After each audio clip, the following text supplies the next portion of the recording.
Welcome to DC2B Revolution. Students think big in order to live large.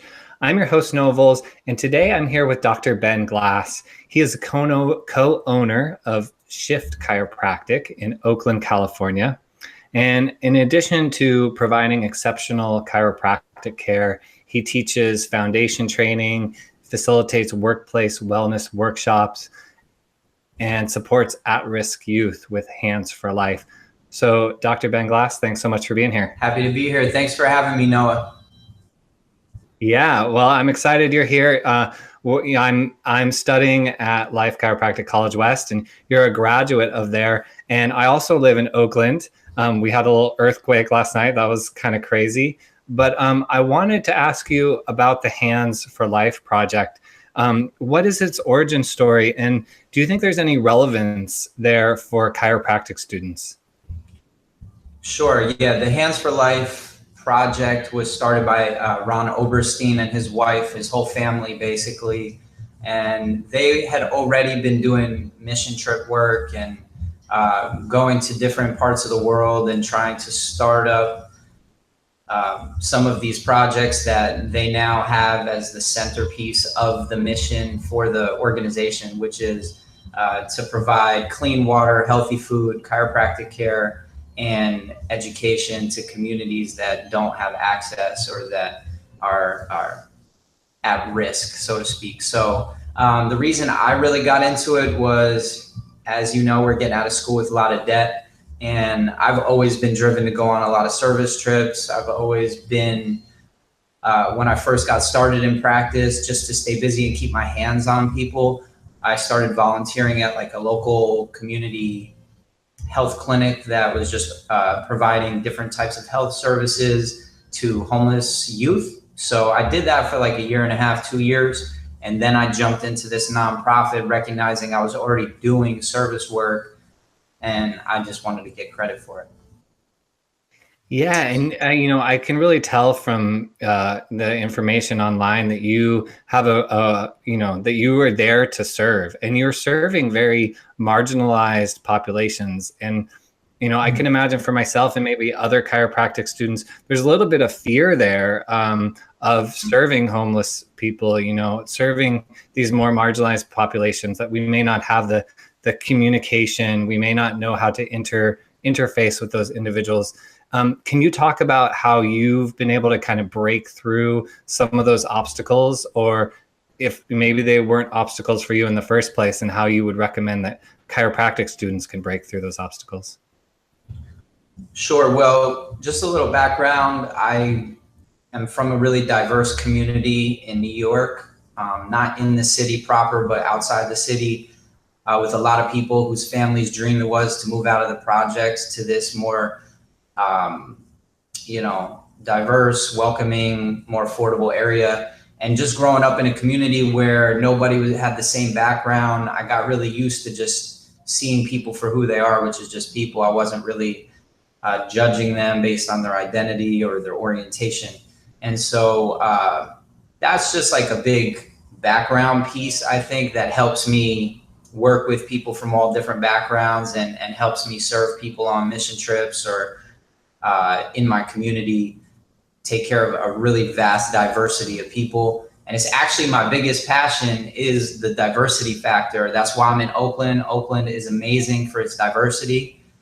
And I'm really intentional with making sure that my practice is as diverse as possible. So I might be working with professional athletes, see some of these professionals that are representing our Bay Area here in the same exact day that I might be at a homeless shelter. I was joking about that, how one night I was at a homeless shelter in Berkeley. I volunteer at the suitcase clinic, and I invite any Life West students, if you want to come and observe or just come and join, just to get in touch with me. We'll provide contact later. But the same 24-hour period, I was able to go serve at this homeless shelter, and then the next morning go to the Raiders clinic and take care of some of the Raiders. So it was like, the contrast is really beautiful, in my opinion, and it's why I love being a chiropractor. Yeah, thank you so much for sharing that story. That also really calls to me, and I'm really glad you brought that up, because I feel like diversity is really the key to the profession growing and spreading. Right now, it feels to me like there's a very small segment of the population that's taking advantage of chiropractic care. So I'm really excited about what you're doing to broaden the amount of service to different audiences through, through your passion, through what you're really excited about. I wanted to ask you about the name of the clinic. The clinic is called the Shift Chiropractic and Wellness. And so what is the shift that you're hoping to see? And, how can students be a part of that? Well, as a chiropractor, we look at the inside out way of living. So the shift is really turning people inward to see that the answers are within, that we don't have to look outside of ourselves for the answers, and that we just need to really make sure we take care of ourselves as best as we can and minimize the amount of toxins and stress in our environment. So that's really the shift, is getting people to see the bigger picture of how they approach life from more of this internally driven, internally guided point of view, where they're not going to listen to me. They're going to actually think about it for themselves and see if it aligns with their values. And so really the shift was just, I was in business class with Dr. Dill, who owns the Specific, and I was playing around with the S words. And I came up with the shift because around that time, Wayne Dyer had came out with a movie called The Shift. And I hadn't even seen the movie, but, just one of these words that has a emergence quality about it, where things are changing. And as we all know, whether people recognize it or not, the 72,000 plus nerve channels and 100 plus joints in their spine are constantly changing. And it's not being paid enough attention to. So that's really where it all comes from. Yeah, that's, I think I completely agree with you there. I feel like first you have to know yourself before you can really share your authentic gifts with the world. And so if you're able to make that shift and really turn inward and really get to know yourself, then you can provide those unique offerings. I know that there are a lot of clinics out there that kind of, emphasize a shift in lifestyle for better health. Can you talk about what's maybe unique to your clinic, or what, is a unique offering that you provide so that people can really make that shift and turn inward more easily? Well, from a unique offering standpoint, I think the chiropractic adjustment, the level of quality is really in what's unique about what I provide. Anybody can provide some lifestyle support and some different markers of progress that patients or people or practice members or whatever you want to call the people that you take care of can move in the direction of, right? You want to keep people focused on moving in the direction of something. But in regards to a unique offering, our chiropractic adjusting skills are just very comprehensive. We practice more than most. And you know this, being in school, you look around the classroom, you know who's spending time outside of the classroom, putting in hours in the room 142, 144, or whatever room in your school is kind of that go-to room for just practicing with your friends, with your colleagues. And so really it's the adjustment that has propelled us to this level of success and practice. I can't say that we're great in regards to our systems, but it's been a continual refinement, and practice is really what you make of it. But most students, I'm gonna let you know now, there's so much that goes into preparing for your practice that you got to start now. Whether you're in first quarter or 12th quarter, you got to start now really looking at not only the details of how you're going to practice, but also the bigger picture of how you're going to practice. A lot of people just focus on technique and they're going to nothing but technique seminars, and really they're missing the bigger picture of what they're going to be really stepping into after school. I'm going to leave it at that. If you want to get more into detail, we can go into detail. Yeah, let's go a little bit more into detail. First, I just want to ask you, I think every student, especially at Life West, really wants to deliver the highest quality adjustment possible. And I feel like there's certain principles or certain foundational elements for really providing that, or even principles that you utilize when you're practicing. As you were practicing so much, how did you refine your system and know that you were progressively getting better and moving in the right direction instead of practicing bad habits that you would later have to break? Well, first of all, I wasn't really attached to bad habits, but I wasn't attached to avoiding bad habits. Although you're right, there were certain basic fundamentals that I learned going to the MLS seminars. I actually went to the MLS seminars every single time it came around when I was in school, and I've been on staff with them for about 4 years now. But the main thing, and I urge any listener right now to write this down, the best thing that you can do to improve your art or to improve your technique or your approach is to write every single detail down as often as makes sense to you. For me, I call it my unique chiropractic adjusting blend, or my unique chiropractic adjusting rhythm. And I would continually refine my rhythm by writing down, okay, I'm going to take 14 different steps throughout my adjustment. Okay, now I'm going to take 28 steps throughout my adjustment. Okay, what would it look like to do 4 steps in my adjustment? And so, one thing our previous president, Dr. Kelly, said is when I'm adjusting people, I want them to move as little as possible. I want as little effort coming from them as possible. So just translating that, like I was really involved in the network club, but then I also kind of created a new club while I was in school. And that new club was all about becoming the creators of our own education, and it's called Chiro Movement. Side note, but the reason I bring that up is because still Network to this day has a foundation in my my parameters. So I'm checking leg length, I'm checking cervical tension when they move the neck, and I'm looking at the heels. Anyway, there's a lot of different parameters that I'm checking, but regardless, when you're in school, it's really important to write down, okay, I'm going to look at the pelvis. I'm going to ask them to take a deep breath into their chest. I'm going to ask them to take a deep breath into their ribs. I'm going to ask them to take a deep breath into their belly.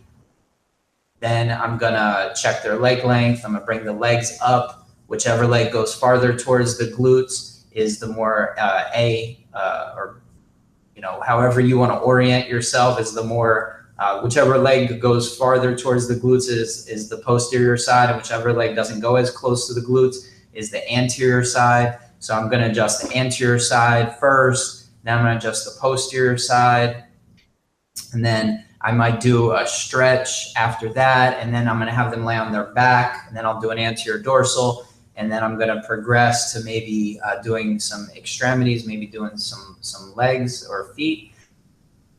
And then I might progress to checking the neck. Anyway, point is, it's just an example, but the point is by going through that process of telling yourself, okay, how am I really going to approach the body? What are my parameters? How am I going to know that it's time to move on from one thing to the next? And then practicing that on people consistently. That's a great way for you to get really refined and for you to continuously revisit what your approach is, because it's going to be ever evolving no matter what, whether you're in a really strict technique or a very generalized approach to how you approach people. Yeah, I really appreciate how you talked about that. When I was in massage school, I kind of did that similar thing where I developed a sequence that I would kind of do every time I had a 60-minute massage.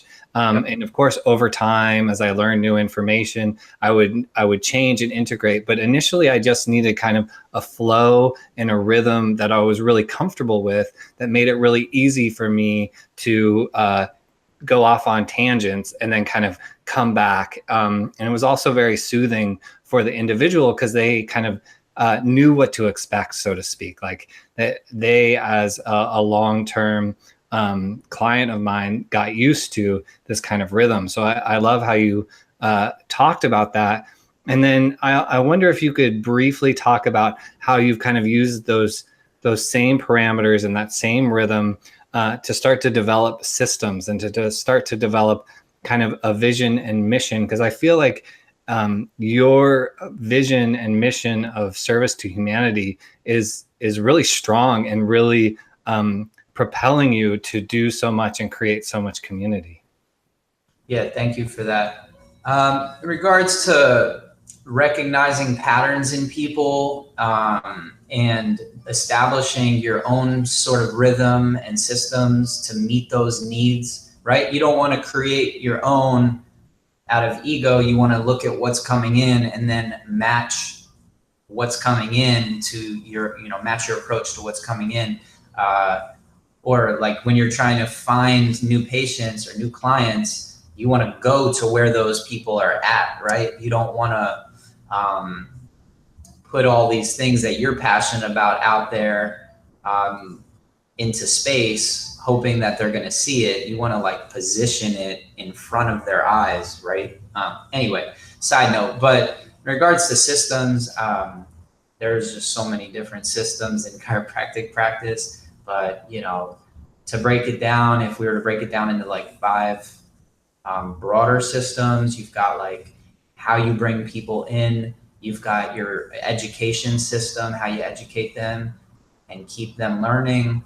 You've got your office efficiency and how you provide like proper flow in your office. You've got sort of your office's, for lack of better words, your office's like policies and procedures of which actually ties into the efficiency piece. And then obviously your training of your staff. And so, videotaping yourself, demonstrating how you would imagine the best possible way to explain a concept or to answer the phone or to schedule somebody for multiple appointments, not just one appointment, or to close somebody after they've already probably been pre-closed by the doctor, but then having your staff be able to really seal the deal and collect that money confidently, or how to answer the phone. All this can be videotaped, and you can actually start to videotape yourself doing it in school, because when you're in school, things are so crystal clear and things are really crystallizing for you that you're going to recognize that you're actually really chiropractic congruent when you're in school and you don't have a lot of distraction around you. You're never going to be in such a tight container where you're surrounded by chiropractic. It's gotten really clear for you and you can communicate it really effectively. So making those small videos now for your staff in the future is going to be really helpful. You don't necessarily need to have staff coming out, and I didn't. And luckily I practiced with my partner, Dr. Irina, I just got engaged a couple of days ago. So now Congratulations.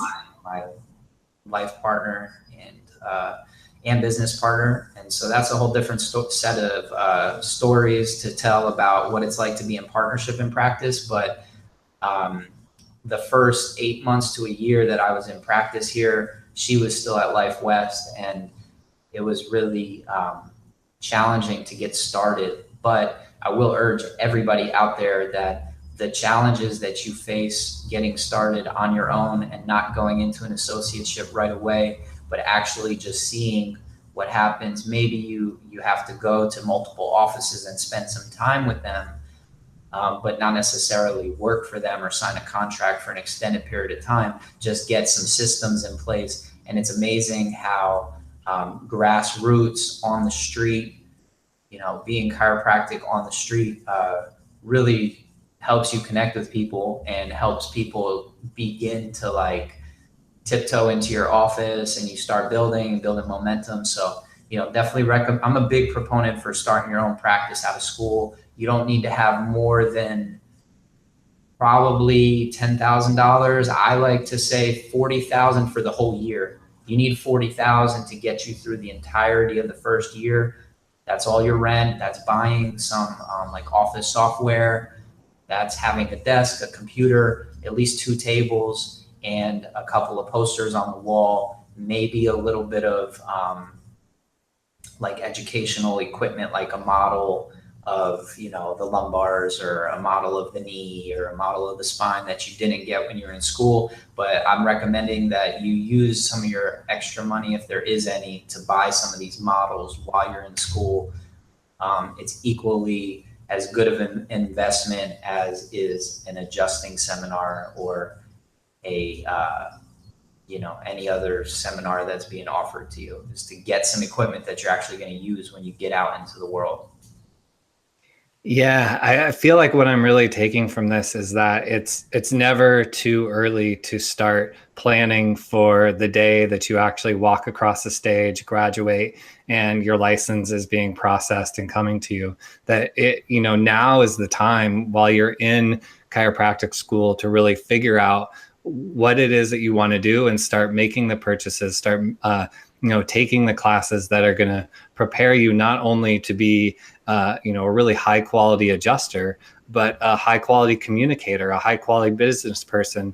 You know, when you were talking there about just jumping right into practice, I couldn't help but think about how constraints actually create growth, and that by going into like an associateship is kind of the easy road. But if you actually jump right into practice, it creates these constraints where you actually have to push yourself to grow in the ways that are going to be necessary. And in a way, you're just kind of delaying that growth when you jump into associateship. So I know that a lot of students are going to want to learn more, you know, about how to create this really high quality experience for people and to maximize the resources that are available to them while they're in school. So what's the best place for students to reach out to you, to get in touch with you, to learn more about all the different projects that you're involved in to help serve your community? I'm going to be releasing a couple of new websites this year. I won't get into them, but it definitely speaks to that comment you just made, that it's never too early to get started. I believe that I can be available on Facebook or Instagram. You can just ask me for my number. I'm available to speak to on the phone, by cell phone. And I actually recommend that every student reach out to at least 5 different chiropractors each year they're in school, at least.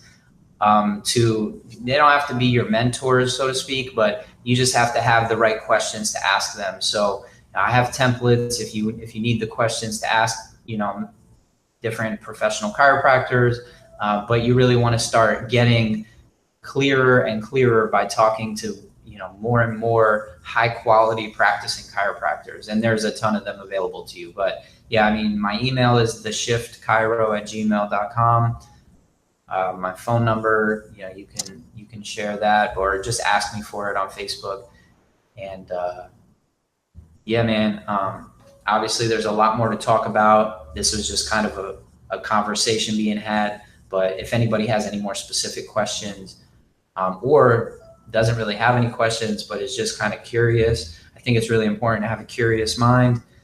That's the most important thing that I think I uniquely thrived with in chiropractic school. I started out at Western States, and I was really curious. I, even as early as first quarter, was going to outside seminars, heard a couple of speakers, asked them where I should be. They said Life West, wound up transferring to Life West and brought a bunch of people down with me from Western States. And, you know, at the end of the day, being curious gets you pretty far these days. So lots of resources available to you in those libraries. Some, you know, basic, yeah, anyway, tons of great books. But one new book that just came out last month, which I'm happy to say Life West got, and certain other schools will probably have in their bookstore soon, is called Careers in Chiropractic, like an emerging healthcare, something like that, or Careers in Chiropractic Healthcare by Dr. Hawk. And I'm a huge fan of Cheryl Hawk. If you ever get a chance, check out her other book that's in the library on wellness education. And she's a PhD, so these are textbook quality books, but so much detail and depth in her work. So I really appreciate her. Shout out to her. I don't know her, never talked to her. She probably will never hear this, but I'm a fan of hers right now. And then, big fan of Spine Checkers Manifesto still, had a really big impact on me. Appreciate Jeremy Brook for doing that project. David Shiner's Chiropractic Revealed, still to this day, to me, the best book to really get people connected to chiropractic. A lot of my mentors are in that book. I call them mentors, but really they're just these characters that come into our lives, in chiropractic school and become these sort of, just people that helped us along, and that inspired me to want to help other people along that are going down this path. So just last thing that I'll say here to you about the whole diversity piece. I've got a lot of projects and a lot of documents. I don't know, Lance Von Stade, but he always used to say documents when he would see me, because he knew that I was always creating new documents on the daily. And basically, I'm trying to bring everything into an organized package and create some real infrastructure for pre-chiropractic to thrive in the next 10 years.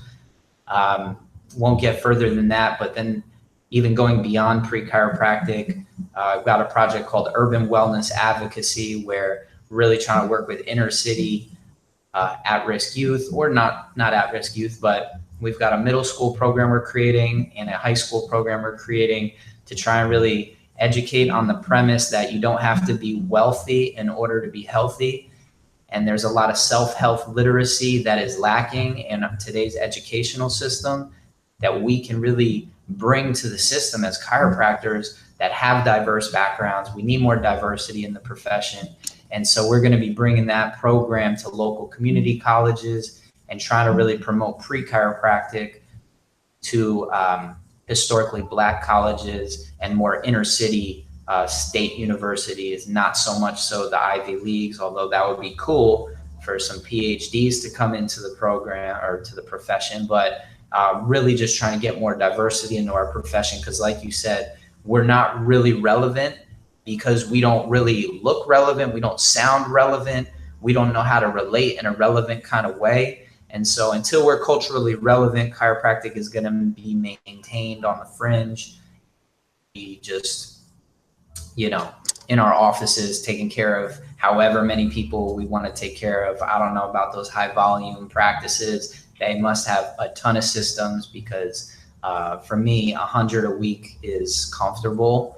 But I also have that background like you, as I was a massage therapist. It was hard for me to get my visits down to 15 minutes to 10 minutes. 10 to 15 minutes seems to be my sweet spot. But, anyway, long story short, chiropractic students get experience, get exposed to as many different populations of people as possible. You could do that through service trips. You could do that by just getting out into your community and contacting local chiropractors and getting in their offices and finding out ways that you can work with them in the community. I mean, I know you don't have a lot of time, but the more people you get exposure to, the greater your tonal breadth becomes, the greater the amount of different types of tones you can connect with, your tonal resonance, whatever you want to call it. Anyway, I just love making up new terms. Oh yeah, make up new terms. If you're going into practice, make up your own words, make up your own terms to describe. Like I was reconfiguring subluxation to be a brain-body communication disconnect, a BBCD, or like, some of these other ones. Anyway, there's different words that you can create for yourself. And I highly recommend it. Oh, physio spiritual. That was another good one. When I got out of chiropractic school, I went and lived on an island off the coast of Honduras. And I was able to get into a local health clinic and educate a bunch of medical doctors within 2 weeks of being out of school. And then within 6 weeks of being on that island, I organized a festival to celebrate the heritage of this indigenous people that actually had personal meaning to me. But we were able to celebrate how they used to live, how they used to prepare food, how they used to relate to their environment. Because as we know, lots of different lexicons, lots of different languages are being lost today, and chiropractic is in danger of losing its languaging, right? But to preserve and create this sort of sustainable future for future generations to thrive on their own roots is really what this is about. So anyway, that's kind of just where I'm coming from. It's a little gist, but I appreciate you listening.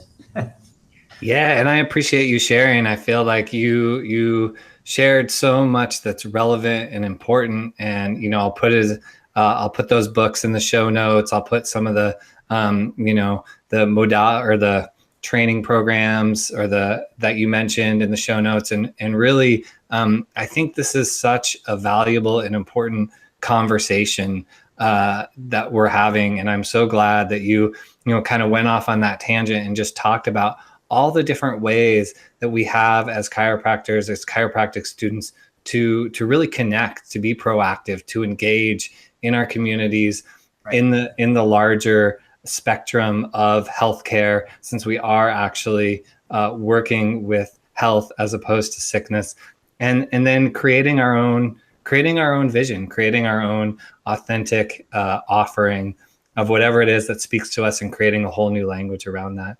Totally. Just one last thing that I think of when I hear what you're saying is that if we consider the profession as the body, meaning all the organizations, all the schools, all the different entities, like the professional organizations, the political organizations, the scientific research organizations, the technique organizations, and then the schools, and we consider that the body, and then we consider the people, the students, the practicing chiropractors in the community, the people that work at the schools and in those organizations and are bringing this new information forward as the nervous system.